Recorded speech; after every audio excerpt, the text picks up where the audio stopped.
Working mother 3 जगात जगत असते. पहिलं जग म्हणजे ऑफिसचं जग, जिथे टार्गेट्स, डेडलाईन्स, मीटिंग्स, काम पूर्ण करायचं असतं, स्वतःला प्रूव्ह करायचं असतं आणि खूप स्ट्रॉंग राहायचं असतं. दुसरं जग असतं ते म्हणजे घरात पाऊल ठेवल्यानंतरचं जग.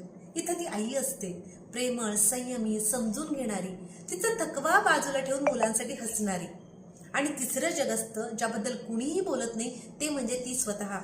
तिचं आरोग्य, तिच्या भावना, तिची मनशांती.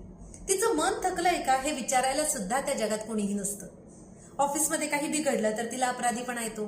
तो अपराधीपणा फ्रस्ट्रेशन बनतो आणि हे फ्रस्ट्रेशन कधी कधी नकळत आपल्या मुलांवर निघतं. आणि मग दुहेरी अपराधीपणा. मनात सतत एक प्रश्न घुमत राहतो, मी चांगली आई नाहीये का? मी माझ्या मुलांसाठी पुरेसं करत नाहीये का? दररोज तीनही जगांचा समतोल साधण्याचा ती आटोकाट प्रयत्न करत असते. कधी कधी तिला जमतं, कधी जमत नाही. कधी ती ओव्हरवेल्ड होते, कधी स्ट्रेस येतो, कधी स्वतःच्या अपेक्षा पूर्ण करू शकत नाही. हे सगळं तिला आतून खूप थकवणारं असतं. आणि सर्वात जास्त त्रास कधी होतो माहित आहे? इतकं सगळं करूनही तिला अप्रिसिएशन मिळत नाही, तिला समजून घेतलं जात नाही, तिला गृहीत धरलं जातं. ज्या घरात स्त्री बाहेर काम करते त्या घरात तिच्या खांद्यावर दुहेरी जबाबदारी असते. म्हणून तिला मदत मिळणं ही तिची गरज नाही, ती घराची जबाबदारी आहे.